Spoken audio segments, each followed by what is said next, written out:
What's up guys, Guts MMA, we are back cette fois-ci pour UFC Fight Night Winnipeg. On a Mike Malott qui va affronter Gilbert Burns. Cool Fight Night avec beaucoup de combattants canadiens, certains québécois. C'est toujours un petit peu plus intéressant là, de notre point de vue, c'est sûr et certain. Mais avant d'aller plus loin, je vous rappelle, il y a les time frames dans la description si jamais il y a des fights qui vous intéressent plus que d'autres.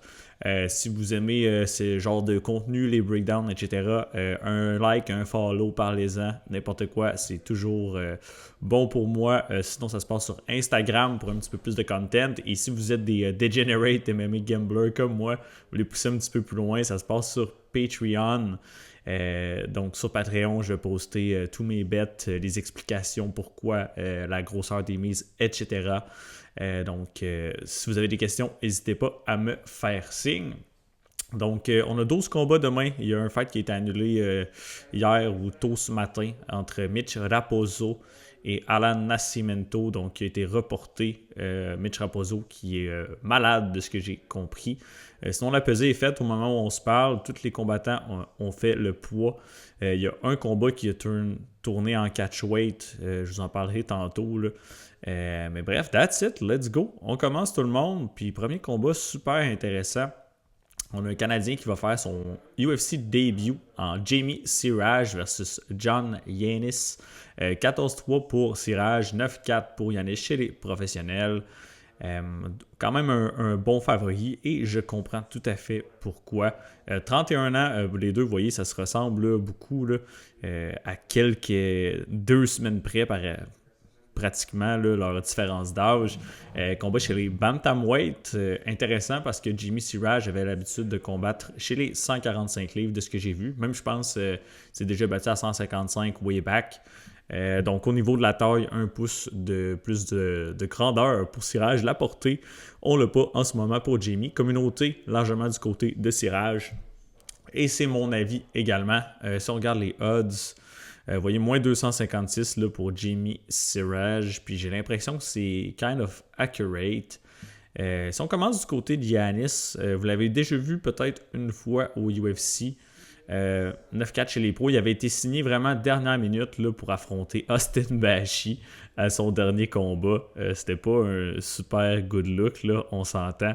Donc il devait affronter, il a affronté en fait Bashi, non seulement dernière minute, mais aussi une catégorie de poids plus haute chez les 145 livres. Bashi qui est un jeune prospect, un gros lutteur. Puis John Yanis, pour faire un topo de son portrait, sa faiblesse, c'est le grappling. Son striking est quand même nice. Bonne petite boxe, smooth. Il ne cherche pas à arracher la tête avec toutes ses punches. Il travaille avec un bon flow.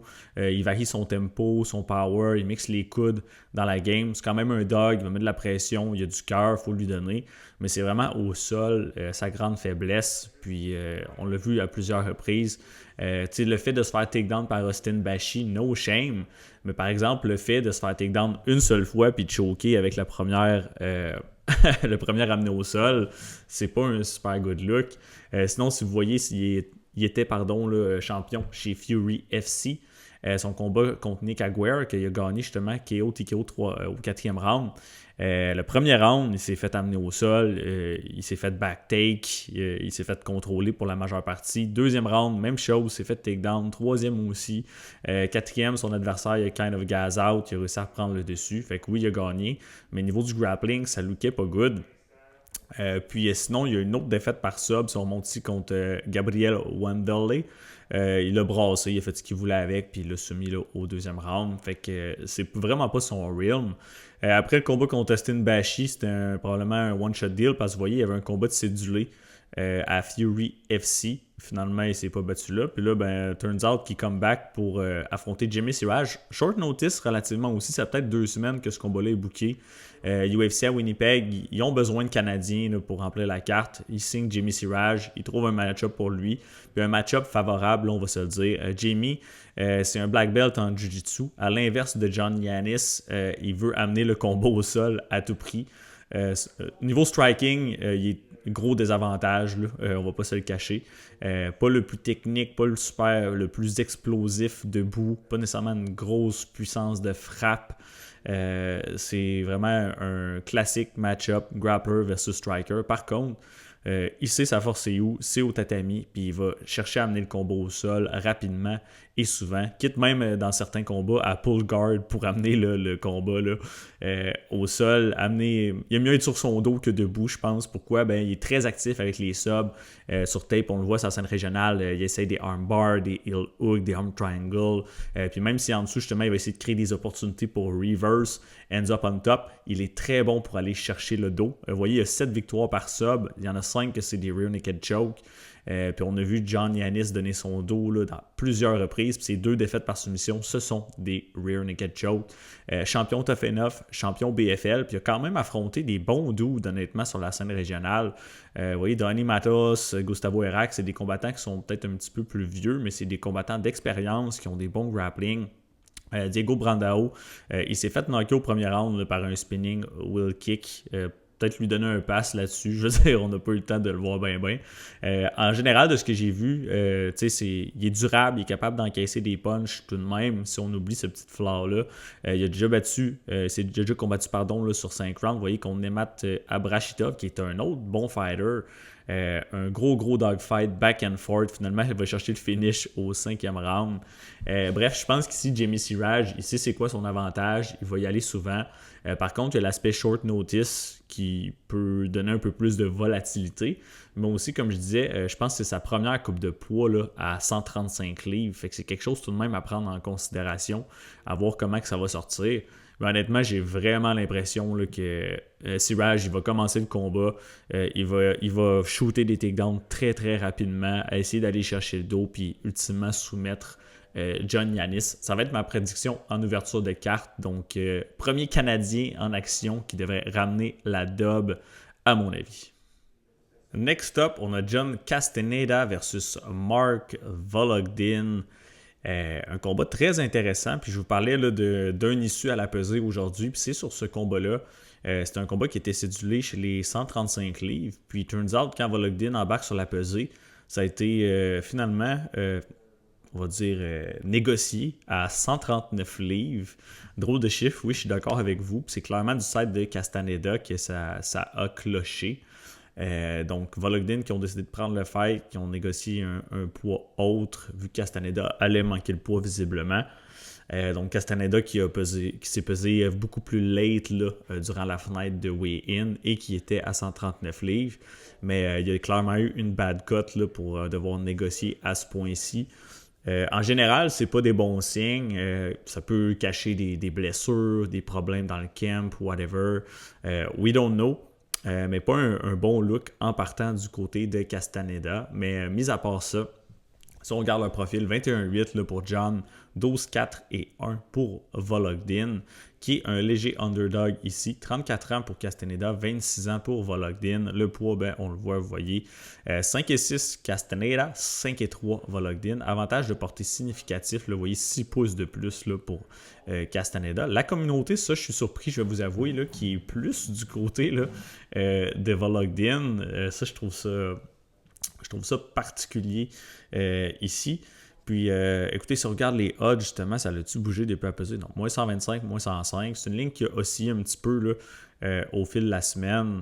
Si ça peut apparaître. Donc, vous voyez, là, Vologdin qui avait ouvert favori, là, pratiquement descendu. Non, il a ouvert négligé, il a tourné favori, retourné négligé. Fait que c'est une ligne qui a été back and forth là, depuis l'ouverture des odds. Puis, écoutez, si on regarde du côté de Castaneda, il y a vraiment un gros avantage d'expérience. Là, ça, c'est sans aucune équivoque. Là. Donc, Castaneda qui est pro depuis presque le double du temps. Ça fait 13 ans qu'il se bat professionnellement. 7 ans là, pour Vologdin.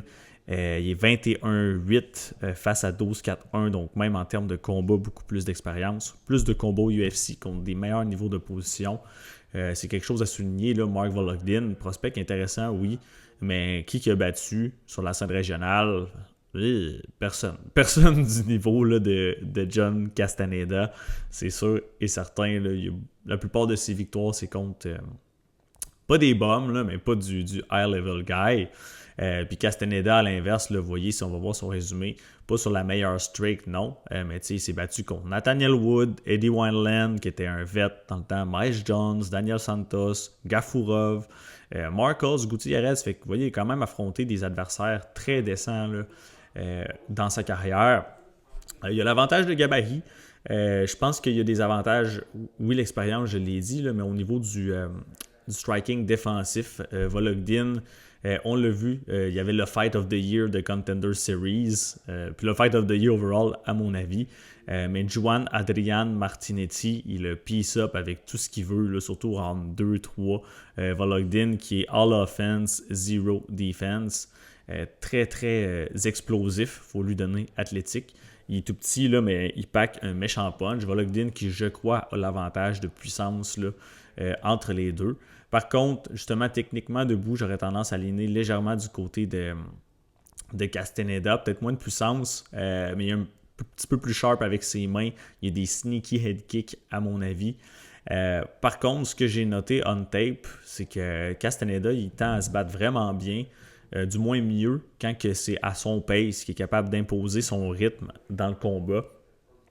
On l'a vu struggle, que ce soit contre Moin Gafurov, principalement au round 2. Quand Gafurov, il met beaucoup de pression puis beaucoup d'offensive contre lui, il se fait trapper contre la cage, il est moins à l'aise, moins efficace. On l'a vu contre Santos aussi au round 2.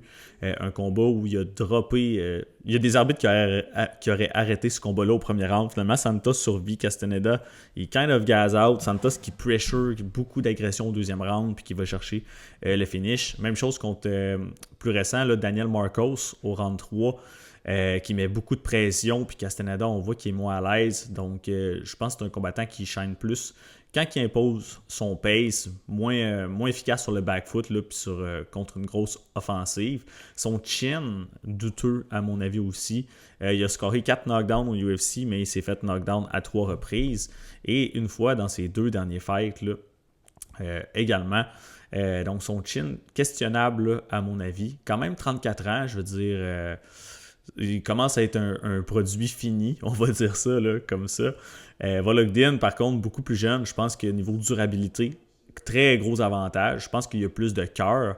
Les deux n'ont pas un cardio élite, j'ai l'impression, mais on a vu Volodin, même s'il est vraiment fatigué, puis il est batter up, il a la face en sang fendue au 3e round, il va quand même push puis essayer de donner son maximum. Tandis que Castaneda, on l'a vu ralentir à quelques reprises. Puis on dirait que quand justement les wheels fell off, puis ça va plus de son côté, un petit peu moins là, efficace. Castaneda, par contre, il a un background de lutte. Je serais vraiment pas surpris qu'il essaie de lutter Mark Volodin dans ce combat-ci. On a vu Volodin struggle là, contre Martinetti, principalement, je pense, une partie du 2e puis du 3e round. Premier round, c'est-tu fait takedown? Je ne suis plus certain. Non, 0 sur 2, c'est fait takedown une fois au 2e puis contrôler la majeure partie du 3e round. Je pense qu'en début de combat, Volodin, justement, vu son size, il est tout petit, son centre de gravité très bas. Il va être dur à takedown et à maintenir au sol, explosif, peut scramble up. Mais s'il se fatigue, je pense que Castaneda pourrait peut-être aller edger les later rounds avec la lutte à suivre. Mais justement, là, si Volodin il sort comme un lion puis il lène des gros shots, d'après moi, Castaneda il va tenter de lutter. Aux odds actuels, je pense que Castaneda c'est probablement le value side, mais j'ai envie de pick en termes de pure pick Volodin. Je pense que c'est un underdog qui est live pour gagner demain. À plus 105, plus 107, ça ne m'intéresse pas de le better. Peut-être des props qui sont plus alléchantes. Là. Va falloir que je creuse un petit peu plus là-dessus là, ce soir. Mais en termes de money line, justement, vu l'écart d'expérience, le grappling edge probablement, je pense qu'à moins 125, Castaneda, c'est probablement le value side. Mais comme je vous dis, Volodin, on le sait, là, styles make fight. J'ai l'impression qu'il y a un style qui pourrait donner des problèmes là, à John Castaneda, qui n'est pas nécessairement sur un bon momentum là, sur ses 2 dernières défaites là, par décision où il s'est fait drop. So, en termes de pick, let's go. Premier underdog, why not? Let's go with Volodin. Next up, on a Gigi Aldrich qui va affronter Jamelyn Hort, 2e combattante qui va représenter le Canada demain. Du côté de Gigi, 14-7 chez les professionnels, 9-2 pour Jamelyn, qui est une slight favorite présentement. 33 ans là, pour Gigi, 36 pour Jimmy Lynn. Combat chez les Women's Flyweight. Avantage de taille, 2 pouces de plus là, pour Jimmy Lynn. Mais actually, c'est Aldrich qui a un peu plus de portée, pas une grande marge par contre. Communauté largement du côté de Horde. Puis encore une fois, à l'image du dernier combat, je suis quand même surpris. Les odds qui ont bougé aussi depuis le début de la semaine. Vous voyez Jimmy Lynn qui est rendu à moins 140 là, sur BetOnline. Quand j'ai fait mes recherches en début de semaine, elle était à moins 185. Puis écoutez, Jimmy Lynn, c'est mon pick, oui, mais à moins 185, je trouvais ça un petit peu exagéré là, en termes de cote. Fait que je comprends le mouvement, l'argent qui rentre un peu plus là, sur J.J. Aldrich. La ligue, sûrement à moins 140, qui fait un peu plus de sens là, de mon point de vue. Ça pourrait même être un petit peu plus serré, là, j'ai l'impression. Fait que fight sur papier, oui, qui je pense va être assez compétitif. Du côté là, de Aldrich, il faut lui donner le gros avantage là, d'expérience. Et dans l'organisation UFC, là, depuis 2016, je ne me trompe pas, ouais, 2016, là, elle a fait son UFC début. Elle a affronté beaucoup de bonnes combattantes. Là. Vous voyez Macy Barber, même si elle a perdu.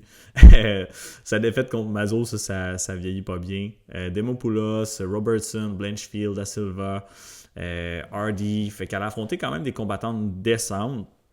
Mais souvent, quand elle a un step-up en compétition, là, elle tend à l'échapper. Bonne combattante all-around. BJJ Black Belt. Elle a un bon striking du southpaw stance. Par contre, ce que j'aime moins de Gigi Aldrich, puis qui va probablement être à son détriment dans ce combat-ci, c'est son volume. Elle a vraiment pas un gros output à distance. Elle travaille beaucoup avec les single shots. Par contre, niveau technique, c'est bien. Travaille bien avec les straight punch, avec sa portée. Mais c'est l'activité, c'est le rythme qui manque un petit peu plus, là, à mon avis.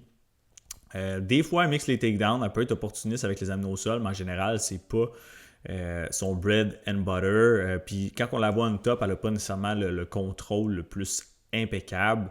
Elle avait une victoire contre André Ali, mais c'était son combat de retraite, Ali, il me semble. Puis pour vrai, c'était pas un super combat, il s'est pas passé grand-chose. J.J. Aldrich s'est pas fait toucher solidement. Il a réussi à outstrike André Ali sur les 3 rounds, mixer un peu le wrestling. Contre Hardy, Hardy plus rapide, plus mobile, a réussi à edger la décision de façon quand même claire. Liangna n'est pas UFC level, Montana De La Rosa, moyen niveau de position non plus. Ariana Da Silva, c'est un combat intéressant. Pourquoi? J.J. Aldrich se fait rock au premier round.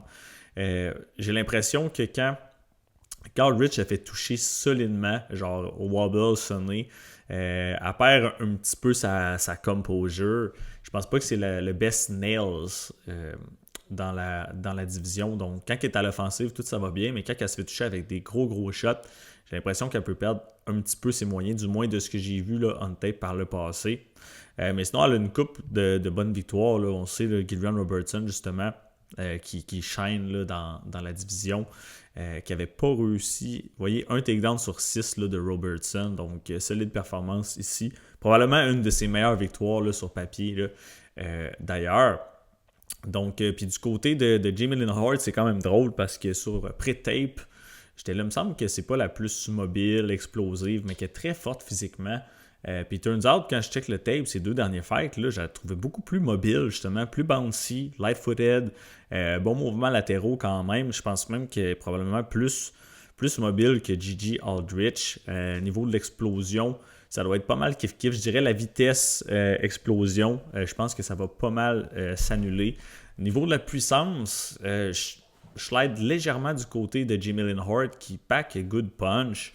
Techniquement, debout, je dirais que sa boxe peut-être pas au top. Elle a tout de même des bons kicks. Elle va switcher de stance de temps en temps. Des gros power kicks, que ce soit au corps, avec la gauche, la droite. Puis justement, Jamie Lynn Horde, quelque chose que j'aime, c'est qu'elle tend à travailler un petit peu plus là, le corps puis les jambes que la moyenne de la division.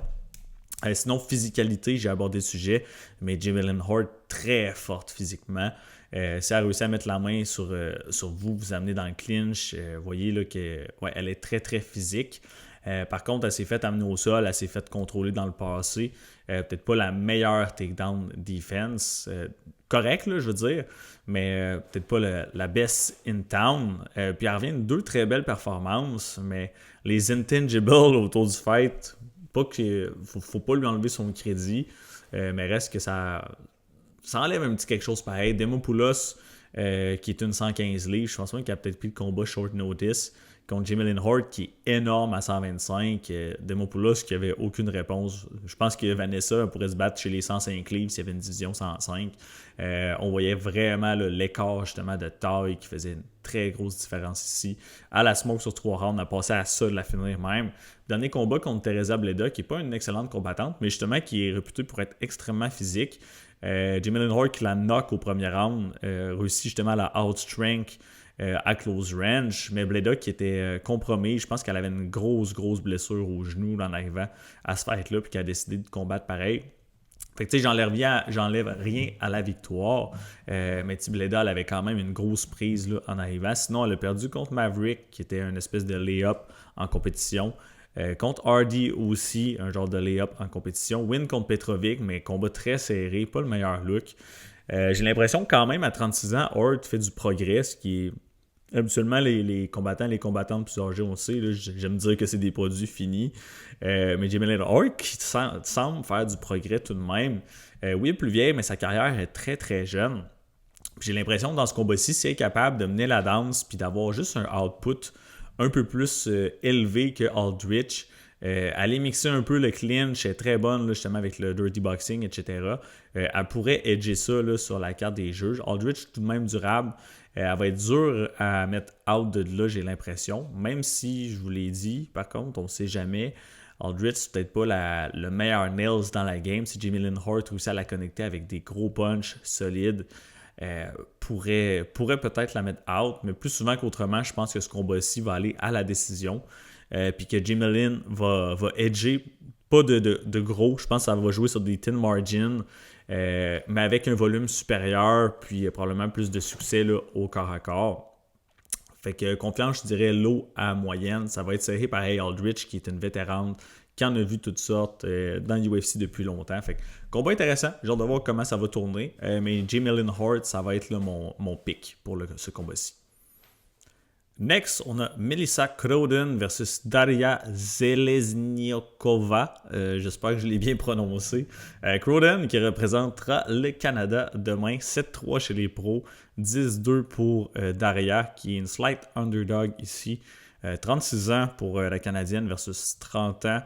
Un combat chez les Women's Bantamweight cette fois-ci. 5-9 pour les deux dames. Et puis portée pratiquement identique. Le 0.5 pouces de plus pour Kroden, qui est favorisé par la communauté, pas tout à fait représentatif des odds, mais qui est favorisé. Puis Kroden, ici, vous voyez là, sur les markets, qui est rendu moins 138 sur BetOnline, qui est pas mal le plus sharp, je vous dirais.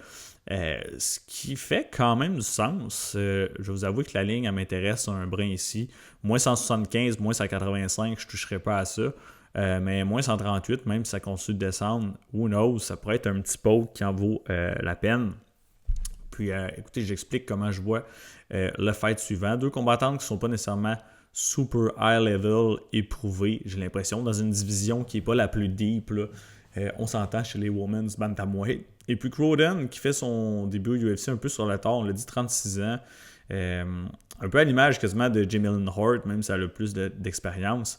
Melissa Kroden avait été signée là, pour c'était UFC, c'était à Vancouver, je pense, de Ridder Allen, un combat un peu short notice contre Tainara Lisboa.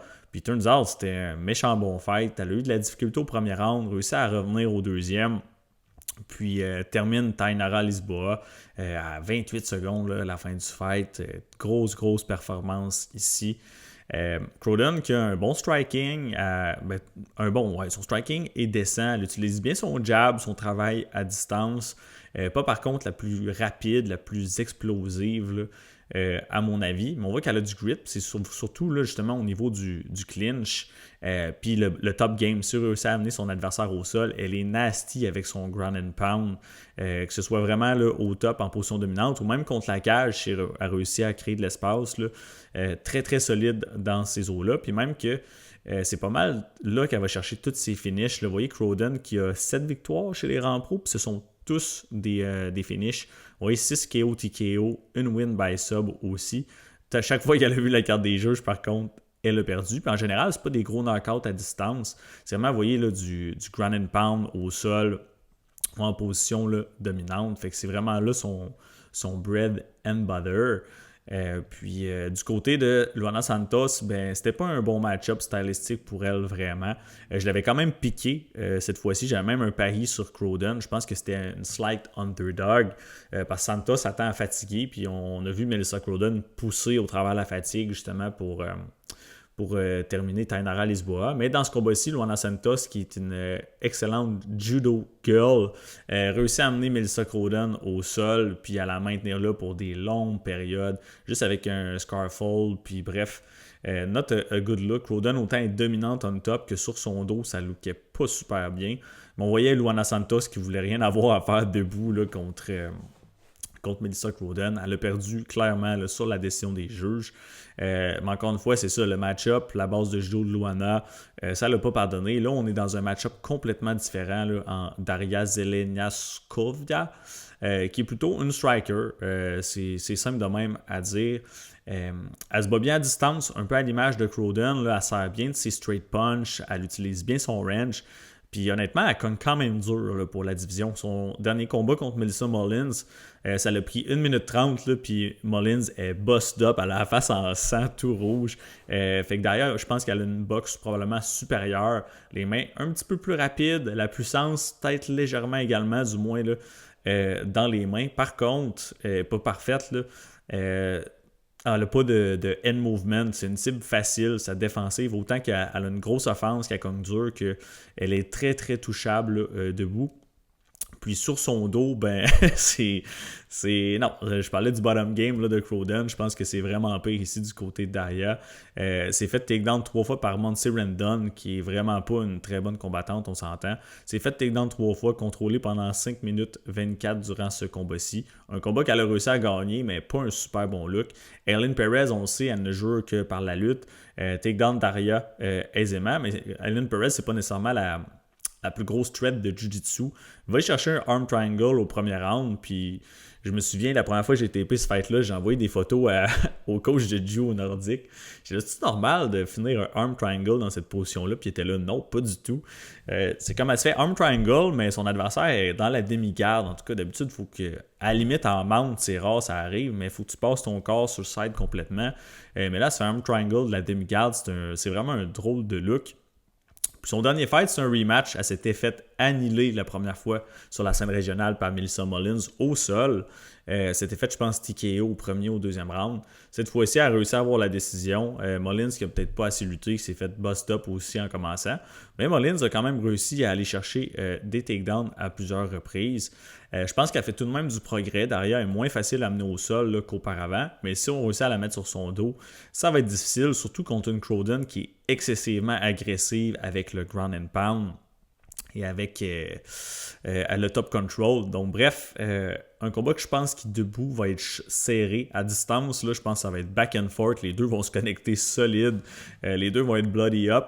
Mais si Crowden est capable de rentrer dans le clinch puis d'amener Daria au sol, je pense qu'elle a un gros edge dans ce département-ci. C'est pour ça que je donnerais un léger avantage sur papier.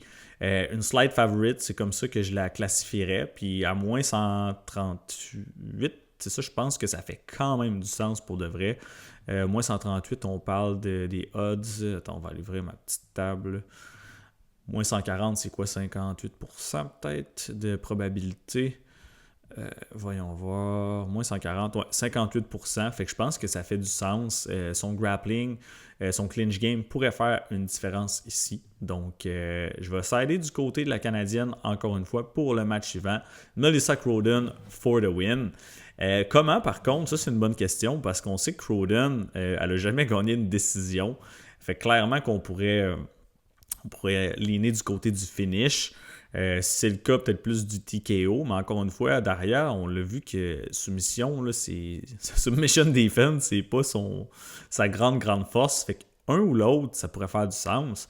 Puis justement, ces deux seules défaites à Daria, ce sont des finishes. Fait que, écoutez, 1 plus 1, 2, dépendamment des codes, je sais pas de quoi ça a l'air, on peut jeter un œil, là.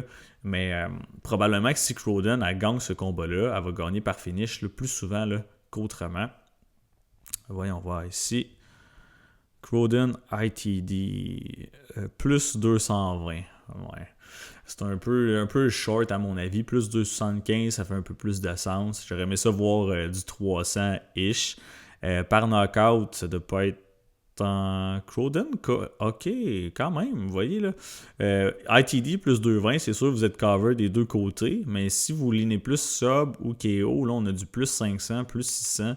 Ça commence à être un petit peu plus alléchant si vous ça allait du côté de Croden. À suivre, pour le moment, j'ai pas de bet sur ce combat-là, mais mon pick, ça va être Melissa pour la victoire. Next up, on a Tanner Boser versus Gokhan Sarikam. Weird match-up, encore une fois, je pense qu'il y avait besoin de plugger des Canadiens sur la carte. Let's go, on re-signe Tanner Boser. 22-10-1 pour Boser, 11-2 pour Gokhan Sarikam, qui est un léger favori ici. 34 ans, 35 ans, combat chez les heavyweights, à prendre en note parce que Boser, qui a joué au yo-yo entre les 205 livres et les heavyweights dans sa carrière, 6 pieds 2, 6 pieds 3, léger avantage de portée là, pour Sarikam, mais c'est pratiquement de rien. Communauté qui est plus de son côté, encore une fois pas représentative des odds, mais à mon avis, c'est le side ici. Vous voyez, Sarikam, moins 145, moins 163, probablement accurate, pourrait peut-être même être un petit peu plus favorisé que ça. Du moins à mon avis. Puis Tanner Boser, ancien combattant du UFC, je vous montre un petit peu son résumé. Vous vous souviendrez probablement là, de lui ici. Donc, vous voyez quand même une dizaine de fights, je pense, dans l'organisation, voire plus. C'est battu quand même contre des gars décents. Vous voyez, là, il a perdu contre Cyril Gann, il est allé à la décision. Il a battu Philippe Lins, qui va se battre contre Ngannou dans les prochaines semaines, prochains mois. Andrei Arlovski a perdu, mais il est allé à la décision avec. Un très bon fighter, un vet. Latifi bof. Victoire sur OSP, mais on s'entend, OSP était complètement wash, je pense, rendu à un certain point. Nascimento, ça fait dur, puis on va en parler dans un instant. C'est fait knocker par Kutaleba, puis son dernier fight au UFC. Victoire par décision contre Alexa Kamer, un combattant très mid, voire low, qui était sur son combat de retraite. Fait réussi à aller chercher la victoire ici.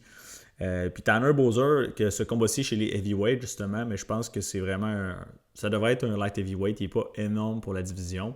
Par contre, il y a un petit avantage de vitesse puis de volume. Il faut lui donner, il y a un excellent cardio, il y a un très bon output. Je parlais de combattants un petit peu plus tôt, justement, qui ont un volume qui fait dur. Boser, habituellement, est capable d'avoir un gros volume sur 3 rounds. Vous voyez, 120 coups significatifs son dernier fight là, au UFC. Mais tout de même, après ce combat-là, il s'est fait cut du UFC, là, si je ne me trompe pas. Donc, Boser, il était out de l'organisation. Puis depuis, il est allé faire un fight à l'extérieur. De la misère à se faire signer. Vous voyez, il s'est battu en 2023 contre Kamer. Il n'y a rien eu de cédulé là, par après. Il est allé faire un combat chez UAE Warrior contre Vinicius Moreira, qui est vraiment pas tant un bon fighter, là, on s'entend. Réussi à avoir la win. Mais écoutez, Boser, je l'ai dit, un très bon striking, mais on le sait, sa kryptonite, c'est le ground game. Une fois sur son dos, là, c'est not a good look. Puis même justement, son dernier fight contre Vinicius Moreira, qui n'est pas un très bon fighter, là, vous voyez, 14-8 là, au moment où le fight s'est produit. Il est rendu à 16-9. Il s'est même déjà battu au UFC, là, Moreira, si je ne me trompe pas. 0-4, là, vous voyez, c'est pas un shiny record quand il y avait eu son passage là-bas. Puis premier round, Moreira, il take down Boser, puis il contrôle pour pratiquement la totalité là, du first round. Vraiment pas un bon look. Donc, le takedown defense de Tanner Boser qui faisait déjà défaut, puis on voit que ça n'a pas vraiment été amélioré.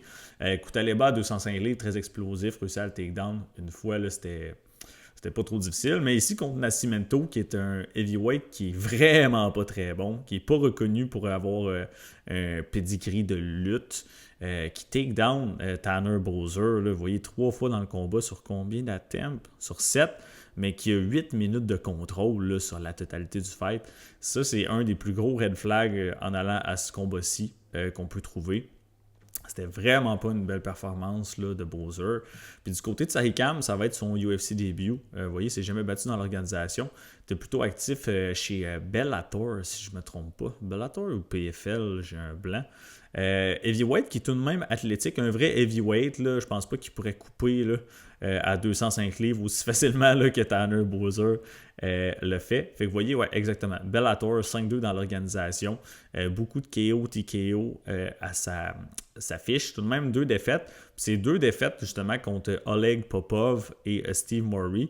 Un peu à l'image de Tanner Boser, comme on disait, il s'est fait out-grapple. Il s'est fait amener au sol lui-même par des meilleurs lutteurs, puis il s'est fait contrôler pour une bonne partie là, de ces combats-là. On va voir soumis, vous voyez ici.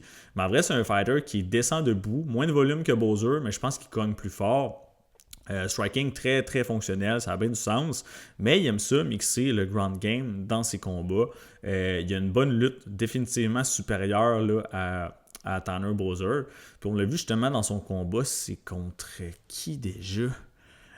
Un de ses fights, je pense que c'est Daniel James à Bellator 297. À l'époque, Daniel James était ranké, je pense, 3 ou 4e là, chez les heavyweights de Bellator, un bon striker.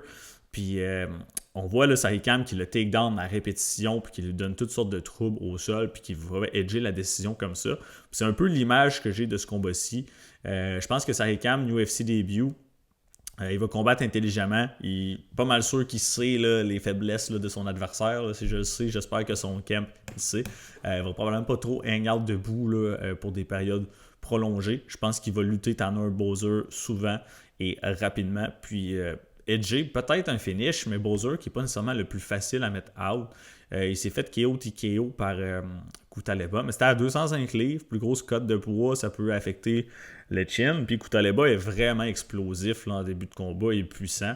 Fait que oui, c'est pas hors du realm des possibilités là, que Tanner Boser se fasse mettre out, mais je pense que Gokhan Sarikam, décision, ça pourrait être un angle intéressant. Ou si vous avez des books qui offrent des lignes de takedown pour Sarikam, je pense qu'également ça pourrait être un look qui fait du sens. Fait que désolé guys, mais je vais aller contre le Canadien cette fois-ci. Je crois que Gokhan Sarikam va emporter la victoire là, demain à UFC Winnipeg. Prochain combat, on en a un intéressant là, sous la main. On a Robert Valentin qui va affronter Julien Leblanc. Canadien, un Québécois, on va cheerer pour lui, mais on n'a pas une tâche facile là, devant nous, là, je vais vous avouer. Si on regarde les profils, 10-6 pour Valentin, 10-2 pour Julien Leblanc. Les cotes qui ont vraiment bougé là, depuis le début de la semaine, quand j'avais commencé à checker Julien qui était le favori, quand j'ai fini mes recherches là, plutôt en début de semaine, c'était rendu un slight underdog à plus 103. Là, vous voyez, plus 135 ici, ça va peut-être bouger encore, on va vérifier par après. 31 ans pour Valentin, 34 pour Julien Leblanc. Un combat chez les middleweight. Les deux font 6 pieds 2. La portée, par contre, de Julien qui n'est pas listée pour le moment. Communauté qui est plus du côté de Leblanc. À l'inverse des odds, là, qui est drôlement. Encore une fois, il y a beaucoup de combats que c'est ça là, cette semaine. Puis si on regarde ici... Julien, vous voyez, plus 145, Valentin qui est rendu à moins 170, les lignes qui ont complètement flippé. Puis oui, je cheer pour Julien, j'espère qu'il va avoir la dub, mais ça serait un gros mensonge de vous dire que je crois que c'est un combat facile pour lui. Fait que je vais vous donner quand même une analyse fair, même si je vais vous donner comme pick Julien, je ne vais pas pick contre notre Québécois. Mais encore une fois, je pense pas que c'est une tâche easy qu'il va avoir sous la main. Demain. Robert Valentin, si on commence de son côté, il y a peut-être du UFC bias dans tout le discours, les lignes, puis probablement que le monde s'en sont rendu compte, c'est pour ça que l'argent a flippé un peu de bord. Vous voyez, il est 0-3 au UFC level, mais c'est quand même contre des solides dudes. Là. Donc, Valentin, vous voyez, là, qui a affronté, c'était la finale de Tough contre Ryan Lauder, qui est un excellent lutteur grappler. Valentin qui a du succès au début du fight, mais finalement, Lauder qui réussit à le out-scramble, à dominer. Début du deuxième round, va chercher le crucifix, puis Robert Valentin qui est incapable de sortir de là. Fait que bref, il a perdu son UFC début ici. Combat suivant contre Torres Finey, vous le connaissez, là, le middleweight de 5 et 6 qui ne jure que par les takedowns. Quel fight bizarre. Torres Finey qui shoot, vous voyez, il y a 8 takedowns sur combien? Sur 17. 13 minutes de contrôle. Puis somehow, c'était une split decision. Torres Finey qui n'a pas fait... Il didn't do shit dans ce combat-là. 4 coups significatifs en 15 minutes. Là, ça fait aucun maudit bon sens. Valentin 23. Puis son dernier fight, Ateba Gauthier, qui est un des plus gros prospects, jeune prospect de la catégorie, qui l'a complètement annihilé. Seule chose à dire là-dessus, c'est no shame, là, je donne un pass, il s'est fait smoke par Gauthier, mais le fight IQ était peut-être pas non plus au rendez-vous dans ce combat-ci. Valentin qui se fait clairement rock sonner, puis il est contre la cage, il est là, amène ça encore. Puis finalement, il y en a Théma Gauthier qui en amène encore, puis qui le smoke. Not a good look. Mais sinon, si on regarde Valentin, justement, par exemple, ce qu'il a fait un petit peu plus tôt avant, à The Ultimate Fighter, je veux dire, il a bien looké. Il s'est battu contre le premier combat qu'il a fait, Yanis Bachar, qui n'est pas un mauvais fighter. Il a smoke avec, je pense, un coup de coude là, en 20 secondes. Deuxième fight contre Paddy McCrory, qui n'est pas nécessairement élite, mais je pense que c'est un champion Cage Warrior. Un peu back and forth debout, mais aussitôt que ça va au sol, il y a comme une espèce d'échange de scramble, puis il va chercher un weird armbar dans un angle bizarre. J'étais même pas sûr que c'était un armbar. C'est ça qu'ils ont donné sur Tapology officiellement. Mais vous irez voir, là, c'est une sub quand même là, intéressante. Valentin qui est extrêmement agressif avec son jiu-jitsu. Je suis pas certain de son niveau, sa belt, mais on le voit aussitôt là, qu'il y a des échanges au sol. Il hunt les subs, puis il est très opportuniste. Quand même une coupe de subs, vous voyez, 6 victoires là, par soumission ici. Puis il y a aussi je pense qu'il est brown belt en judo. Fait qu'il est quand même bon pour amener le combat au sol, là, du clinch. Puis debout, c'est peut-être pas le striker le plus technique, le plus peaufiné, mais très fonctionnel, mais il est explosif, il est rapide et il cogne dur. Donc pas nécessairement à prendre à la légère, même dans le département là, du striking. C'est sûr qu'il y a un avantage d'expérience ici, même s'il a perdu ses 3 combats au UFC Level. Il a vu les bright lights, puis il s'est pogné contre des dudes quand même solides. Probablement plus solides que tous les adversaires que Julien Leblanc il a eu en carrière.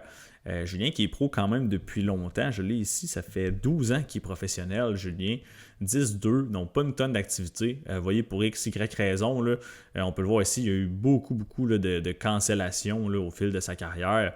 Plus que la moyenne, là, on ne se le cachera pas. So, commencer à combattre pro way back in the day. Il y a même des noms qu'on reconnaît ici. Je ne savais même pas que Gabriel Rossi s'était battu en MMA. Shout out Gab, si tu vois ça, je savais pas ça. Il a failli se battre, il y avait des combats de prévus, même il y a d'autres noms là, que j'avais reconnus. Jonathan Meunier, évidemment. Ralph, David Jean-Pierre en amateur. Je pense qu'il y a Bruno Lurette qui devait l'affronter aussi.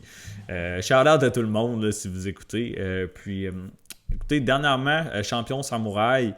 A eu la ceinture contre Darian Weeks, qui est un ex-combattant UFC. C'est probablement l'adversaire le plus haut niveau que Julien a affronté. Par contre, à noter que Darian Weeks, c'est un welterweight. Habituellement, il se bat à 170. C'est un combat prévu chez les 185, donc c'est pas nécessairement un gros bonhomme. Puis Darian Weeks, en début de combat, il take down Julien. Il réussit à le brasser quand même dans le clinch aussi. 2 premiers rounds probablement à son avantage. Puis 3e round, plus serré, plus disputé. Puis Julien qui a un gros moment, va chercher un gros nid dans le clinch. Belle séquence, puis le combat est arrêté à cause de Cooper, Dr. Stoppage. Mais début de combat, je donne l'avantage à Weeks, puis c'est quand même fait justement le brasser un peu dans le clinch puis au sol dans ce fight-là. Combat suivant contre Ryan Rotovic. Belle victoire, oui, mais il ne faut pas se faire de cachette. Là. Rokovic, il n'est pas nécessairement un très high caliber guy. 6-10 chez les professionnels, 39 ans. Fait que pas la plus belle victoire. Tony tu fais signer au UFC, super. Justement, je n'ai parlé dans d'autres match-ups. Il y avait besoin de Canadiens sur la carte. Belle opportunité contre Robert Valentine. Mais justement, Julien Leblanc, je dirais, il est moins explosif, moins rapide, peut-être moins puissant un peu que... Julien, pardon. Il est moins rapide, explosif, mobile qu'un Valentine, surtout early. Mais je pense que Julien, il a un pace un petit peu plus lisse, dans le sens qu'il ne va pas partir guns ablaze comme un maniaque, mais il va avoir le même... genre de même cardio, même intensité du début à la fin, alors que Valentine qui est plus fast twitch, je pense qu'il est peut-être plus sujet à fatiguer dans un combat comme ça. Julien est probablement plus technique à distance, j'ai l'impression. Par contre, au niveau du clinch, Julien, il est bon habituellement. Bon clinch game, on l'a vu contre Weeks, là, il est dangereux avec les knees, les coudes. Mais je pense que c'est quand même dangereux d'aller dans le clinch contre Valentine à cause de son judo. S'il réussit S'il se fait contrôler et amener au sol par Weeks, je pense que Valentine, s'il réussit à mettre les mains dessus, il est beaucoup plus grand et beaucoup plus physique là, qu'un Dorian Weeks, pourrait réussir à avoir des amenés au sol, du control time. Puis, je vous l'ai dit là, une fois sur le tatami, là, Valentine, no joke, il va hunt les submissions.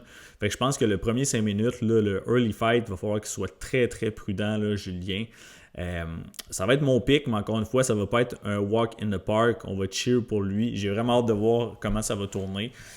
Puis je lui souhaite le meilleur absolument. Fait que le blanc pour la victoire dans ce combat-ci. Next fight, on a Denis Buzukja versus Marcio Barboza. Fight très intéressant celui-là. Allez pas aux toilettes, là, je vous avertis, c'est pas le moment de faire un sandwich, de sortir votre chien, whatever. Restez dans votre divan, ça va être bon. Denis 12-5 chez les pros, 17-2 pour Barboza qui est un gros favori. 27 ans, 28 ans, combat chez les featherweight, avantage de taille là, pour Denis de 3 pouces. La portée qui est identique par contre. Communauté, ouais, ça en dit long, là, 95% du côté là, de Barboza. Je ne sais pas les odds, ça a bougé vraiment. Moins 450 encore. C'est cher payé. Clairement que si vous cherchez un money line, pas certain là, que Barboza, c'est le lock de la century. Si vous le mettez dans plusieurs parlays, soyez prudent, là, s'il vous plaît. Je vous explique un peu son profil, là, si vous allez comprendre. 17-2 pro, beau record. Il vient de se faire signer la Contender Series à la dernière saison. Puis regardez ses victoires. Juste ça dit le profil du gars. 17 wins, il y en a 16 qui sont au premier round, 14 knockouts, 2 subs, une win split decision. Puis ces deux-là, ce sont des KO au deuxième round. Ça rappelle, savez-vous qui? Un petit peu Terrence McKinney dans un certain sens. Par contre, le dude s'est battu quand même contre des bonnes oppositions là, sur la scène régionale. Barboza qui pack punch, je veux dire, sa puissance là, dans les mains, c'est assez hors du commun. Il y a le dead touch, je pense qu'il peut mettre out n'importe quel fighter early dans un combat. Puis Damon Wilson, il l'a mis out Contender Series, mais je pense même pas que c'était sa plus grosse opposition. Vous voyez, à l'effet, il s'est battu quand même contre des bons dudes, là, des 10-3, 8-2, 13-2. Santos, une de ses défaites qui est un solide dude. On y reviendra. Là. Machado, 14-6 moyen. Luis Felipe, son autre défaite ici. Puis c'est important d'en parler les 2 fois qu'il a perdu. Habituellement, il fait juste mettre de la pression. C'est un genre de stalker. Pas nécessairement high volume. Mais aussitôt qu'il réussit à mettre les mains sur son adversaire, une bonne shot, un peu wobble, là, il va pas le laisser off the hook. Puis il va unload pour le terminer. Cogne très très fort autant dans sa main gauche que sa main droite. Pour parler de la portée, ça peut être deceiving parce qu'il est petit pour les featherweight, il fait quoi, 5 et 6, mais il a quand même une bonne portée, fait que tu te bats habituellement contre des doutes de sa taille, tu penses pas qu'il va te toucher, mais turns out qu'avec la longueur de ses bras, il peut aller te chercher puis te clipper quand même, fait qu'à surveiller pour ses adversaires. Puis même ses 2 défaites contre Gabriel Santos, honnêtement, je pense que c'est Osiris Maya l'arbitre, puis au premier round, il aurait clairement un peu arrêté le fight. Barboza qui blesse là, Santos hard, du gros ground and pound, il tape. Maya qui arrête pas le fight. Maya qui est un poor arbitre à mon avis, il m'a coûté cher dans le passé, mais probablement là, qu'un arbitre sur 2 aurait arrêté le fight là, au premier round. Turns out, il gaze out en essayant de terminer Gabriel Santos, qui est un bon fighter, je le rappelle, là, au UFC même. Puis il se fait la vapeur renverse à la fin du premier round. Santos qui réussit à prendre la position dominante commence à taper là, Barboza. Puis il termine, le deuxième round commence. Il lance un head kick en partant. Puis il knock Barboza out. Mais on voyait qu'il avait complètement gaz out. Il n'y avait plus rien dans le tank après le premier. Il a tout donné pour essayer de le finir. Il n'a pas réussi. Contre Luis Felipe, un peu la même chose. Premier round, Barboza qui a des moments qui réussit à clipper solidement Felipe encore une fois. Mais Luis là, qui démontre un gros chin, mais aussi beaucoup de pressure. Felipe qui encaisse les gros shots, même s'il se fait wobble, puis qui continue d'avancer, puis de throw. Puis à la fin du premier round, Barboza, il n'est pas habitué à ce que les gens survivent à ses attaques. On voit qu'il est complètement gaz out. Il y a un petit peu de back and forth, même un petit peu de clinch là, de mémoire. Puis Barboza qui rampe. Pratiquement, là, il rampe jusqu'à son coin. Il n'y a plus rien dans le tank à gaz. Puis il se fait côte TKO au deuxième round. Là, il n'y a plus rien. Dans ses derniers fights, il faut lui donner. Je pense qu'il se pace un peu mieux dans le sens où, dans certains combats, quand il blesse son adversaire initialement, comme ça arrive pas mal tout le temps, au lieu de juste une load comme un maniaque puis se fatiguer, il est un petit peu plus sélectif puis il attend ses ouvertures. Fait un peu de progrès de ce côté-ci. Tu sais, il est jeune, il y a place à l'amélioration, c'est sûr et certain, mais je pense pas que c'est un dude là, qui peut faire des 5 rounds, on va le dire comme ça. Du côté de Buzukja, un peu plus d'expérience au UFC level, oui. Mais je pense que plus souvent, mettons, c'est pas impossible qu'il survive.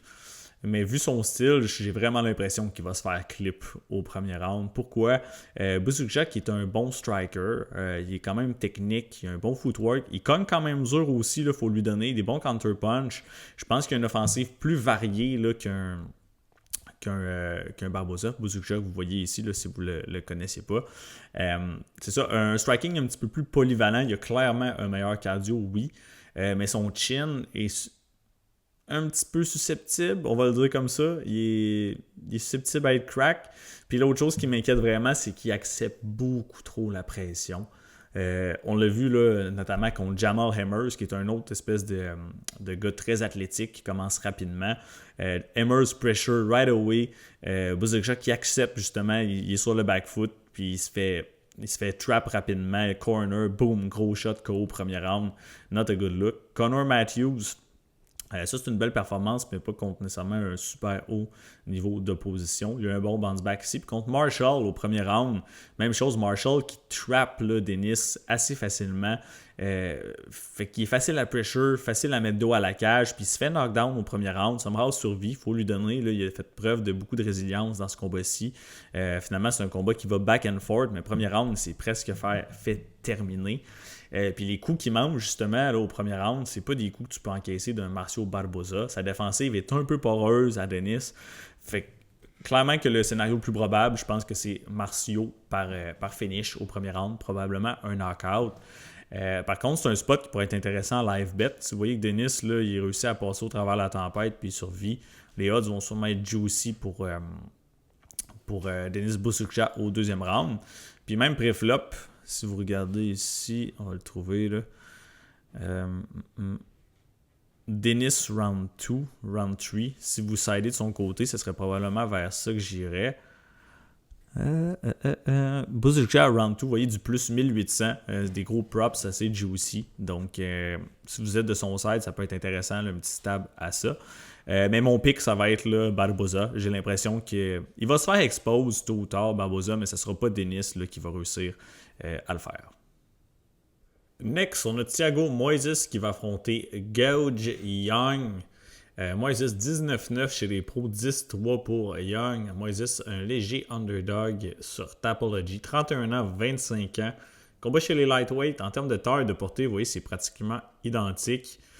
Communauté un peu plus du côté de Moises, qui est le underdog, là. Drôlement, encore une fois. Puis si on regarde les odds, vous voyez Young qui est rendu favori, moins 155, moins 140, moins 138. Moins 138, pas si mal ici.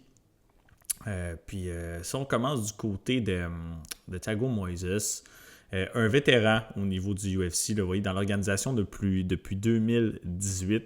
Il est professionnel, ça fait 14 ans. Comparativement à 5 ans, je pense, du côté de Young. Juste en termes même de minutes là, de cage, je l'ai ici, le Thiago Moises qui a passé 329 minutes dans la cage professionnelle, seulement 113 là, pour Young. Ça vous donne une idée là, du gros gap d'expérience. 8-7 au UFC level, puis affronter vraiment des bons adversaires. Vous voyez, Benil Dariush, son premier combat au UFC, c'est tout qu'un welcome. S'est battu contre Michael Johnson, il a battu d'ailleurs King Green, Hernandez, Makhachev, Alvarez, victoire contre Coston, victoire qui vieillit très bien, BSD, Klein. Vous voyez, il a affronté quand même là, beaucoup de grosses oppositions au fil de sa carrière. Par contre, je pense que le millage commence à le rattraper. Moises a juste 31 ans, mais son corps, il doit en avoir 50. S'en vient batter up un peu, le chin qui n'est plus qu'est-ce qu'il était. Également, j'ai plus confiance du tout là, en son chin. Par contre, très high level Jiu-Jitsu guy. Une grosse black belt, là, très dangereux sur le tatami. Puis quelque chose à noter, il y a 9 défaites en carrière, là, le chum Moises. Puis c'était jamais fait finir avant sa défaite contre Makhachev ici. Grosse guerre back and forth. Vous voyez, là, il a perdu au 4e round là, contre Makhachev en 2021, ce qui look quand même good quand on regarde ce que Makhachev a fait, de survivre aussi longtemps contre lui. S'est fait dominer par contre, là, on ne sera pas de cachette. Tout de même, il a takedown Makhachev une fois, il faut lui donner. Mais c'était la première fois qu'il se faisait finir là, en carrière, il s'est fait soumettre. Puis par après, il y a eu 4 autres défaites. Puis là-dessus, il y en a 3 que c'est des défaites par KO. Fait que oui, il y avait 4 losses avant le combat de Makhachev, tous des décisions. Depuis, il y a 5 losses, 4 finishes. Fait que je pense vraiment que Thiago Moises, il est sur le downtrend. Puis on le voit aussi là, dans ses performances. Oui, il s'est battu contre du haut niveau, certes. Mais on voit qu'il régresse un petit peu sa capacité d'encaisser les coups, sa vitesse, etc. Même s'il n'est pas super vieux, je pense pas que ses plus beaux jours sont devant lui. C'est fait smoke par Alvarez, Joel, qui est quand même une grosse pièce là, pour la division. Même fait son dernier à 170. C'est fait smoke par Saint-Denis, c'était même pas drôle. Sa victoire contre Melchizael, il faut lui donner là, très très good look. Vous voyez, là, rear naked choke, Melchizael, c'est pas n'importe qui peut faire ça. Christophe Diagos, moins haut niveau, mais il a quand même trouvé le rear naked choke quand même. Mitch Ramirez, belle win, mais encore une fois, pas super haut niveau de position. Ludovic Klein, il a perdu par décision, il s'est fait dropper 2 fois. Au premier round, c'est un coup qu'il touche à la mâchoire, pas nécessairement un super... pas un gros power punch, mais ça touche clean, c'est précis, ça drop Moises. Ludovic Klein qui ne réussit pas à trouver le finish, mais clairement qui edge le round. Deuxième, un petit peu plus serré. Puis troisième round, c'est Klein qui touche, je pense que c'est un coup au corps. Je suis plus certain si c'est un genou ou un punch. Mais il drop Moises une autre fois en fin de combat, réussit pas à le terminer. Pas le meilleur look contre Ogden. Pas un super fight, honnêtement. Puis contre Gordon, pour moi, c'est le plus gros red flag. Je backais Moises ici, là, quand même, solidement. Jared Gordon, qui n'est pas un knockout artist. Oui, il a une boxe correcte, puis il a un power décent. Mais c'est pas un dude qui est reconnu pour sa puissance de frappe. Puis il met Moises out avec 7 coups significatifs. Un coup qui a touché clean, je pense c'est un over and right. Puis il met Moises out au premier round. Quand même un bad knockout, pas super good. Thiago Moises, il est meilleur à distance de kick. Sa boxe est correcte, mais il a vraiment pas une bonne défensive. Il bouge pas la tête, très très peu. Super hittable dans le pocket. Puis dans ce match-up-là, je pense que Gao Jiang, il va avoir l'avantage là, au département du striking. Vraiment une meilleure boxe. Oui, il a moins d'expérience, mais je pense qu'il y en a plus à donner puis que son ceiling, rendu où est-ce que les deux en sont dans leur carrière, est plus élevé. Il s'est battu à Contender Series contre Quinlan Salkild, qui est un gros prospect, super prometteur. On l'a vu. Il est allé à la décision avec, il a perdu, c'est clair, mais il a quand même donné une belle opposition à Quinlan Salkild. Par contre, à noter, takedown defense ici, Salkild qui a de la misère à le contrôler, mais qui le takedown tout de même à 9 reprises sur quoi 22 tentatives. Puis Salkild qui a aussi allé chercher une coupe de position solide. Vous voyez, une tentative de sub. Fine, t'as survécu, mais Quinlan Salkild, même si c'est un bon grappling, ça fait quoi, 4-5 ans qu'il est pro. Si Moises a réussi à l'amener au sol et aller chercher des grosses positions de la sorte, ça pourrait être beaucoup de problèmes là, pour Gao Jiang. Après ça, retourner sur la scène régionale, je ne me trompe pas, puis il a pris un combat short notice à genre 6 jours d'avis contre Evan Elder. Ça a été sa porte d'entrée au UFC. Il a perdu par décision. En plus, je pense que les deux se connaissaient bien, là, des ex-partners d'entraînement. Mais bref, une guerre, 15 minutes, 3 rounds. Elder qui réussit à briser. Il empêche Gage Young d'imposer son pace. Elder qui est super actif avec ses kicks. Il envoie du gros volume. Kick, non-stop, jambes, corps. Tout le temps en train d'occuper Gage Young. Puis brise son tempo, son pace. Oui, Moises, c'est bon avec les kicks, mais je pense pas qu'il peut soutenir un pace puis un output de la sorte. Je crois pas que ça va se traduire là, comme c'est ici, le combat suivant. Puis ensuite, dernière performance contre Maheshat. Maheshat qui n'est pas nécessairement super high level, mais Young qui s'en va en Chine se battre contre le local, puis qui réussit à gagner une décision. Vous voyez, là, il outstrike quand même significativement, mixer les takedowns. Young, il y a des bons counter-punch, une belle boxe, je l'ai dit, mais il y a surtout un bon mouvement in and out, gestion de la distance. Il est bon pour drag, pour attirer les gens dans son reach, puis aller les pincer avec des solides mains. Il cogne dur, je pense qu'il a clairement la puissance là, pour touch-top Thiago Moises et lui faire mal, probablement même le drop. Puis à mon avis, si Moises n'arrive pas à amener le combo au sol, il va avoir une tough night. TKO, c'est pas hors de la table. Fait que pour moi, est-ce qu'il va réussir à avoir des takedowns ou non? Là est la question. Moi, juste qu'il y a un très solide joue, mais qui n'a pas nécessairement une super bonne lutte là, historiquement. Il y a des combats qui décident juste même de ne pas lutter, qui va échanger debout. Je sais qu'il a switché avec les Fighting Nerds à son dernier camp. Il a refait son camp là, mais écoutez, ça s'est pas super bien traduit à son dernier fight. Puis avec toute l'expérience qu'il a, puis il s'entraînait déjà, je pense, à ATT pour toute sa carrière. Je veux dire, ça peut lui donner un petit vent de fraîcheur, mais je pense pas que ça va changer sa game drastiquement du jour au lendemain. Donc, je tends à pencher du côté de Gage Young. Moïse, justement, comment il va revenir de cette défaite-là? Un KO très, très brutal. Ça fait quoi? 11 mois off, je pense, qu'il ne s'est pas battu, qu'il a pris pour récupérer. J'ai l'impression que Gage Young il est live pour le chin check, ou sinon, justement, dans la grande cage, rester mobile, rester actif, gérer la distance, le rythme du fight. Je pense pas justement que Moises a le output pour briser le rhythm de Gage Young aussi facilement que Evan Elder, par exemple. Fait que donnez-moi Gage Young pour battre le vétéran, puis actually win sa plus grosse victoire là, en carrière. Next, on a Yasmine Jasudas Vicious versus Karine Killer Silva. 14-4 pour Jasmine, 19-6 pour Karine. Grosse favorite, Jasmine. Honnêtement, je suis pas fan des odds, je vous le dis tout de suite. 37 ans, 32 ans, un combat chez les Women's Flyweight. 2 pouces de plus là, de taille pour Jasmine et la portée 1 pouce de plus. Communauté largement du côté de Jasmine. Puis si on regarde les odds, ça a-tu bougé? Ce matin, c'était encore semblable. Moins 300, fait que pas vraiment de mouvement de ce côté-ci. Puis du côté de Karine Silva, je n'avais parlé un peu avec Max, la décision partagée. Est arrivée au UFC, elle était quand même en feu, on va dire. Elle avait une belle fiche, quelques défaites, là, mais vous voyez, beaucoup de finish à son actif. Elle n'avait jamais eu de victoire par décision pré-UFC, mais justement, là, elle tendait à se battre, mettons, contre des combattantes qui ne sont pas du même niveau que les girls de la Women's Flyweight là, au UFC level. Karine Silva, son striking, je dirais bad. C'est pas super technique. Elle lance sa main arrière, sa droite, on dirait qu'elle pitch une balle de baseball là, souvent. Elle cogne, elle a une puissance décente, elle a un output correct, elle met de la pression, mais clairement que le striking, c'est pas son monde, c'est plus une bonne jiu-jitsu artist. Elle a des KO, TKO, oui, mais beaucoup de soumissions dans son actif. Puis juste quand vous regardez un petit peu son résumé, sur tape, vous le voyez, là, mais toutes sortes de subs, guillotine, knee bar, Darce choke, arm bar, heel hook.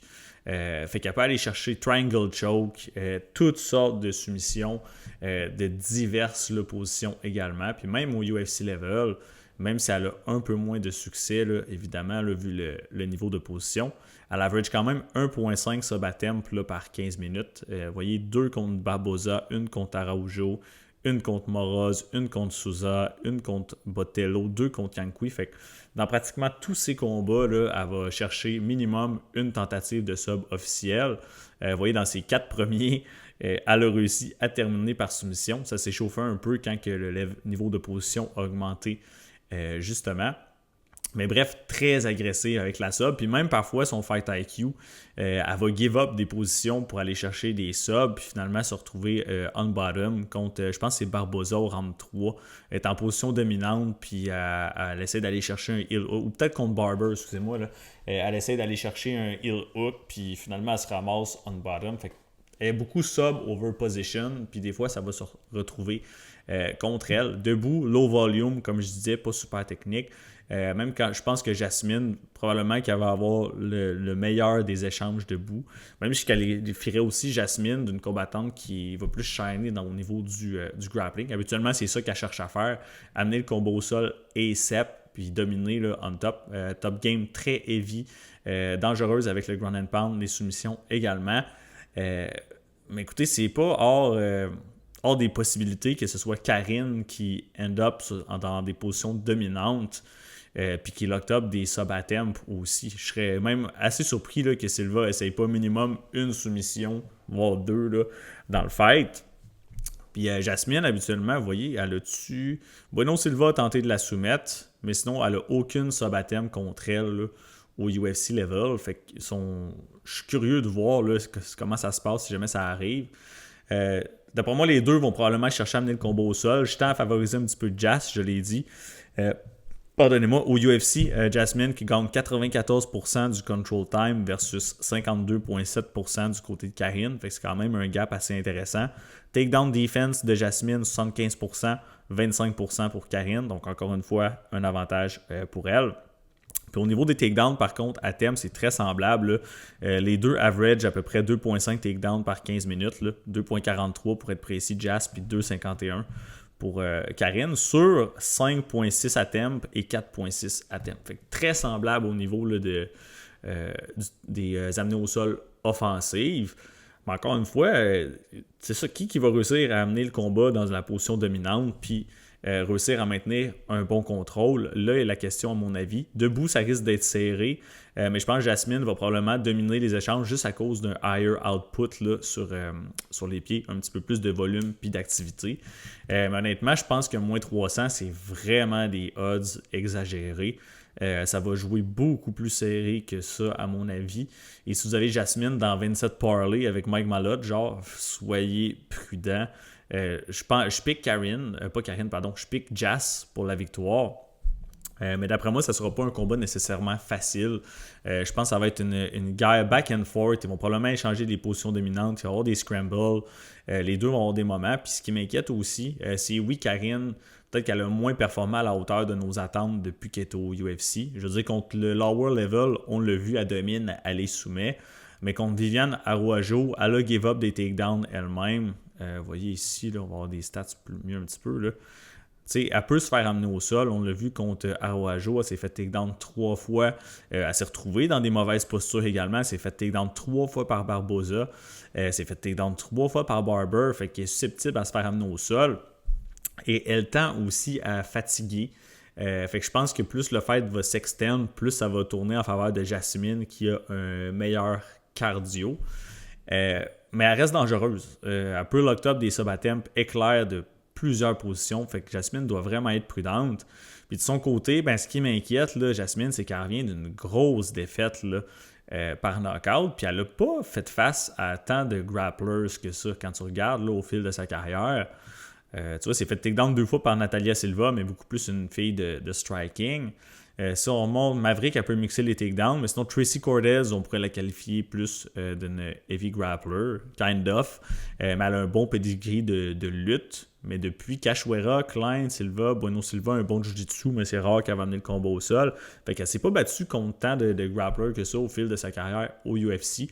Je sais pas comment ça va voir, puis je sais pas comment elle va bounce back de cette défaite assez brutale de Manon Fiorot. Pour l'avoir regardé à nouveau, elle se fait clip. Un solide punch, mais c'est pas nécessairement Manon Fiorot, elle va pas nécessairement lancer une grosse patate. C'est juste clean. Pas sa babine. Je pense que c'est plus au niveau du nez. Wobble, Jasmine se ramasse au sol, kind of, puis gros ground and pound là, pour la terminer. Fait que je sais pas comment elle va revenir de ça. À moins 300, je peux pas la backer avec high confidence. J'ai besoin qu'elle me remonte qu'elle est encore capable là, avant de pouvoir en dire autant. Fait que mon pick, ça va être Jasmine, mais j'aime pas vraiment les odds. Soyez prudents là, dans tous les cas avec ce duel-ci. Next up, on a un fight super intéressant. Mandel Nalo qui va faire son UFC début contre Jai Herbert. Un autre combattant local ici. 14-3 pour Nalo, 13-6-1 pour Jai Herbert. Nalo qui est le favori, 36 ans, 37 ans. Combat chez les lightweight, puis 2 bonnes pièces là, pour les lightweight. 6 pieds, 6 pieds 1, 75 pouces de range, 77 pouces de range du côté de Herbert. Communauté qui est plus du côté de Nalo. Et c'est aussi le side là, que je vais prendre. Au niveau des odds, moins 175 là, pour Mandel. Ça n'a pas trop bougé là, depuis ce matin. Qui revient d'une grosse performance là, à Dana White Contender Series, où il était, si je ne me trompe pas, favorisé, mais pas nécessairement là, de beaucoup. Il était-tu favorisé ou underdog? Je ne suis même plus sûr. Peut-être qu'on va pouvoir le voir ici. Voyons voir. Mandel Nalo Contender Series. Non, actually, c'était un léger underdog là, à Contender Series, puis il a réussi à aller chercher le upset. Puis écoutez, c'était même pas proche, il a dépecé Samuel Silva, grosse victoire ici. Nalo, qui est un excellent striker à distance, utilise bien sa portée, solide jab. Son calf kick est exceptionnel. Des fois, je dis, ils ont des bons low kicks, whatever. Le calf kick de Mandel Nalo est extrêmement solide. Sneaky front kick qui fait mal à Samuel Silva dans son combat avec les front kicks. Puis quand même un volume décent, là, beaucoup d'activité. Vous voyez, le combat a duré 3 minutes 30, 30 coups significatifs, donc beaucoup d'activité. C'est un sniper. Il snipe Samuel Silva qui était probablement déjà compromis un peu. Là. Une bonne, il me semble que c'est une straight right direct sur la babine. Il couche avec ça. Excellente performance. Puis du côté de Jair Bird, c'est pas un match-up miroir, mais c'est aussi un striker. Beaucoup de portée pour la division. Utilise bien son range. Il a un bon jab, bon low kick aussi, mais pas du niveau là, de. Pas un calf kick comme Mandel Nalo, à mon avis. Jair Bird, qui je crois a terriblement ralenti là, dernièrement. Depuis son combat contre Ilia Topuria, où il a passé proche de battre Topuria actually. Moins d'activité, moins de volume. Vous voyez, le plus haut significant strikes qu'il a fait en sur 3 rounds, c'est 82 contre Bedoya, qui est un véritable punching bag. Sinon, 15 minutes Kyle Nelson, 36. 15 minutes Klein, 43. 49 Ziam, 38 son dernier combat Padilla. Fait que je parlais du output de Nalo. Ici, Herbert, c'est tout à fait l'inverse. Il n'y a vraiment pas un gros output. Fait que je pense vraiment qu'au niveau de l'activité, c'est Nalo qui va avoir le plus de succès. Je pense qu'il va chopper les grandes cannes là, de Jair Bird. Puis il est plus âgé, plus de millage, plus de chini aussi à mon avis. Je pense que sa durabilité commence à diminuer. C'est fait knocker solidement par Topuria, mais c'était fait aussi knocker là, par Trinaldo un peu plus tôt là, en carrière. Je pense qu'il y a une autre loss par KO sur la scène régionale. Mais on l'a vu même contre Chris Padilla, il ne reçoit pas vraiment de gros punch au visage dans tout le combat, sauf au 3e round où il se fait clip. Je pense que c'est un short elbow qui touche la cible, qui le wobble instantanément, se fait pas drop, reste sur ses pieds. Mais probablement que Padilla il a edgé le 3e round juste avec ce strike-là. Fait que tu reçois pas une tonne de gros power punch au visage. Le premier qui touche clean, ça te wobble. C'est pas nécessairement le meilleur look à mon avis. Je pense que son chin est là pour être crack. Je pense que Nalo, c'est pas nécessairement un bon match-up pour lui. Pour Nalo, à l'inverse, je pense que c'est bon. Tu te fais signer au UFC à 36 ans, un peu sur le tard. T'as pas envie de te faire matcher contre un young gun de 26 ans là, avec un pétard dans le cul. Il y a un vétéran qui a un style semblable au sien, un peu plus de millage. Fait que je pense que c'est vraiment une belle opportunité là, pour Mandel Nalo, qui a aussi oui, c'est son UFC début, mais qui a de l'expérience là, quand même dans des ligues un peu plus grosses. Au Bellator, je ne me trompe pas, ouais, vous voyez, 4-3, un au contest au Bellator. Il a affronté quelques gars quand même solides. Adam Piccolotti, qui est un bon fighter, perdu par sub au 3e round par contre. Nalo qui a une victoire, je pense, par leg kick et aussi une défaite par leg kick. C'est rare, une blessure qui suivait un low kick, là, sa défaite. C'est pas une tonne de combattants là, qui ont été deux côtés de la médaille, pardon. Sinon, belle victoire contre Robert Ceres à Samouraï pour devenir champion. Puis là, il a shiné dans son début. Probablement, peut-être un avantage même au niveau du ground game si jamais il décide d'y aller. Mais d'après moi, ça va play out beaucoup là, debout. Puis je pense que Nalo va faire le plus de dégâts. Il va avoir le plus gros output. Il va être le plus précis. Puis Jair Bird, honnêtement, en plus, ça fait quoi? 1 an qu'il ne s'est pas battu. Il est rendu très, très inactif.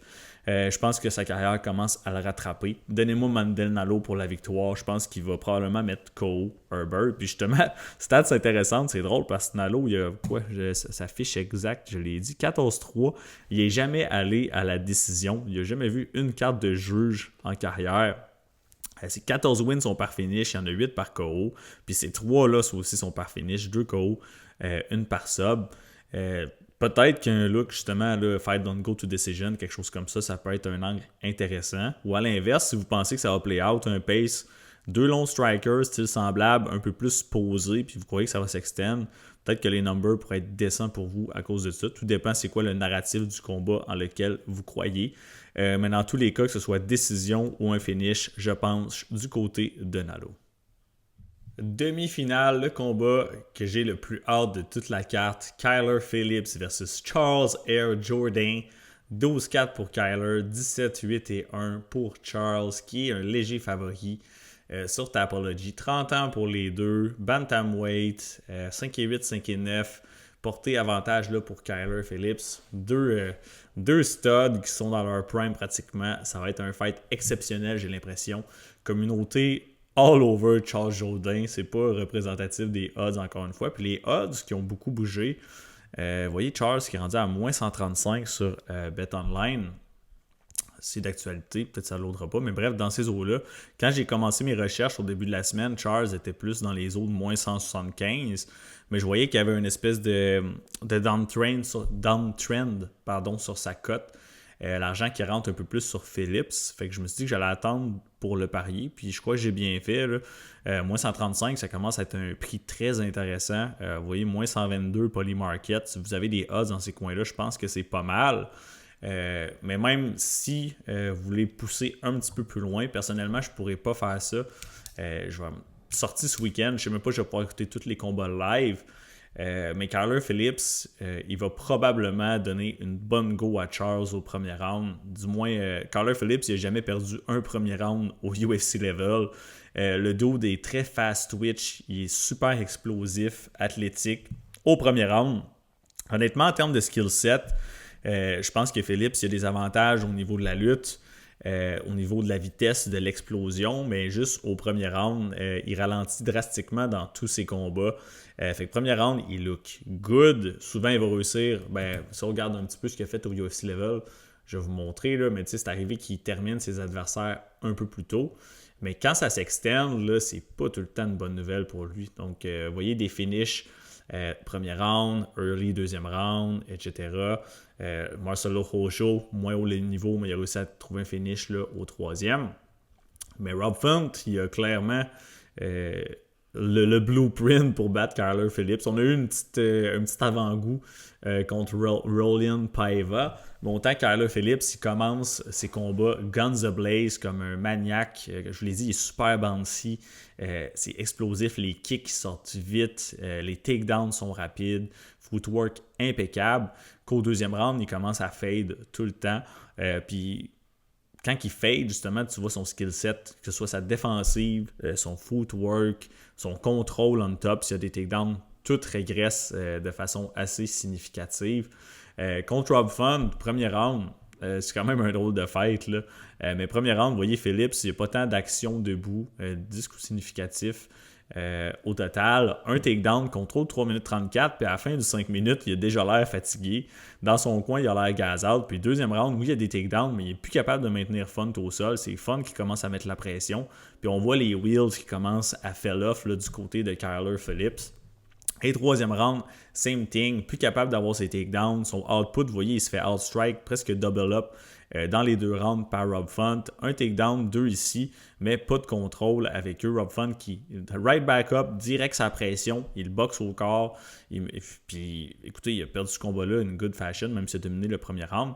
Combat suivant contre Vinicius, j'avais backé Vinicius Oliveira d'ailleurs. Un peu le même principe au début de combat. Kyler Phillips qui rock Oliveira en début de fight, il le met dans toutes sortes de pétrins. Si vous regardez ici, là, en termes de count, c'est serré, mais c'est clairement Phillips là, qui est le meilleur au premier round. Deuxième, le vent, il tourne. Vinicius qui réussit à blesser Phillips early, qui place des bonnes shots. Puis on voit que Phillips commence à moins bien se déplacer, moins gros output. Vinicius qui est aussi un gazer, mais qui reste... Il a l'air déjà gaz out en début de combat. Il a tout le temps les mains basses, il est tout le temps sloppy. Fait que ça change pas vraiment sa game par rapport à un Kyler Phillips. Puis sinon, il y a des wins de qualité. Là, on s'entend, là, Phillips, il a affronté un gros niveau d'opposition chez les bantamweight. Une win sur Song Yadong, ça vieillit super bien. Même Ronnie Barcelos, c'est impressionnant. Pedro Munoz, qui est plus dans son prime, mais ça reste tout de même une belle victoire. Donc Phillips qui va commencer le combat très très fort. Puis qu'est-ce que ça fait si vous avez les live odds? Probablement que Charles Jourdain, il va avoir un prix beaucoup plus juicy là, sur sa cote. Donc en ce moment, il est à moins 135. S'il se fait dominer, pas dominer, mais si Phillips est le meilleur du premier round, probablement qu'il va monter à plus 150, plus 200-ish, tout dépendamment de comment ça se passe. Fait que ça peut être une stratégie intéressante. Pour ma part, vu que je vais peut-être pas pouvoir écouter le combat live, je vais probablement le better pré-flop. Mais maintenant, on a parlé de Kyler Phillips qui ralentit drastiquement au deuxième round. Mais là, il faut parler de Charles Jourdain qui a ses meilleurs rounds en fin de fight. Son round 3 est incroyable tout le temps, si ça se rend là, évidemment. Je pense qu'il va probablement perdre le deuxième round. Perdre le premier round, pardon. Deuxième round, takeover, puis gagner le troisième round à très high clip. Mais je pense aussi qu'il est live pour un finish, soit late sur un Kyler Phillips fatigué, ou classique Charles Jourdain guillotine. Vous voyez, ses 2 dernières victoires, c'est ses 2 premiers combats chez les bantamweight des guillotines. Ricardo Ramos guillotine, Cron Gracie décision, Vanata guillotine. Fait, si vous regardez, il y a ses 5 dernières wins au UFC, il y en a 4 par guillotine choke. J'ai pogné des odds de Charles, pas guillotine, submission plus 730 en début de semaine. Je trouvais que ça faisait pas de sens. Charles round 2-3 aussi, j'ai des stabs. Je pense qu'il est très très live là, pour un finish. Charles Jourdain, historiquement, beaucoup de combattants essayaient de le lutter parce qu'on l'a vu se faire contrôler au sol dans plusieurs reprises. Il y a bien des combats où il s'est fait edger à cause des takedowns puis du contrôle. On pense à Nathaniel Wood, vous voyez, il s'est fait takedown 5 fois, même si les significant strikes c'est semblable, ben il a give up 5 takedowns. Erosa, il en a give up 2, mais il s'était fait sub ici. Je voulais voir plus les décisions. André Fili s'est fait takedown à 5 reprises. 4 fois contre Desmond Green. Fait que souvent, les fighters qui arrivent contre lui, ils veulent l'amener au sol, ils veulent essayer de le contrôler. Mais dernièrement, ceux qui le font, oui, ils ont du succès. Mais chez les bantamweight, mettons contre Victor Henry, Charles, je pense qu'il fait face à moins d'une grosse différence de physicalité. Fait qu'il a un meilleur get-up game, plus efficace pour se relever. Puis sinon, ben, la threat de la guillotine est toujours live. Si Kyler Phillips il veut lutter justement Jourdain pour neutraliser son striking qui est exceptionnel, ben, il pourrait mettre sa tête dans une guillie. Peut-être que fresh, ça va passer, mais s'il est un peu plus fatigué, sloppy, Jourdain place des bons coups au corps, il se rock un peu, il shot un takedown. Il est très très live là, pour obtenir une soumission à mon avis. Puis à partir du round 2, je pense que justement là, le skill set de Phillips va avoir drastiquement diminué. Puis Charles Jourdain va être plus efficace même au niveau du striking dans pas mal tous les aspects, là, que ce soit son kicking game, sa boxe, le output, la pressure. Fait que j'espère que Charles va commencer le combat avec beaucoup de pression dès le début. Mettre Phillips sur le back foot, c'est la meilleure chose qu'il peut faire. Rester defensively sound, c'est pas se faire pincer par un spinning wheel kick ou whatever. Si Phillips il lutte, ben, si tu fais takedown, fine, mais fais-le travailler justement. La thread de la soumission, essaie de le reverse, get up. Il faut que tu le fasses work au premier round pour que son gaz tank, il crash le plus rapidement possible. Puis là, let's go, Charles take over. Puis il va chercher la win contre Kyler. Ces 2 dernières victoires, il y en a qui disent que j'entendais des cappers dire ben, mais tu sais, Victor Henry, 37 ans, Grant, il y a quoi, 40, mais ça reste des très bons fighters chez les bantamweight, à mon avis. David Grant, c'est un combattant que j'ai backé dans plusieurs de ses derniers fights puis qui m'a rapporté. Fait que quand même de les battre de cette manière-là, je pense que c'est un très très bon look. Puis à mon avis, Charles, il va battre Kyler Phillips. Soit une décision 29-28 sur la carte des juges, ou sinon un finish là, un peu plus late dans le combat.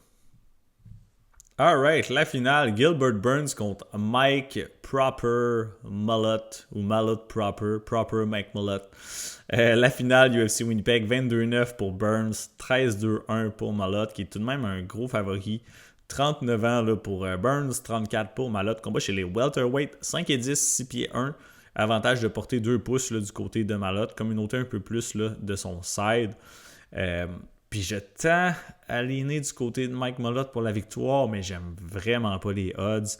Ils sont resserrés un petit peu. Mais encore une fois, le même Mike Malott à moins 275, j'ai de la misère à faire confiance à ça pour plusieurs raisons. Bon, les odds, ils marchent pas ici, mais écoutez, je voulais vous montrer le line movement. Mike Malott qui avait ouvert, je pense, favori à moins 500, quelque chose comme ça. S'il y en a qui ont réussi à avoir du Burns à plus 400, 450... Incredible play. Je pense que la value ici est du côté de Gilbert Burns, probablement même à ce prix-là, encore une fois. Mike Malott, il peut gagner ce combat-ci, mais je pense que ça va être pas mal plus chaud que ce que les odds impliquent.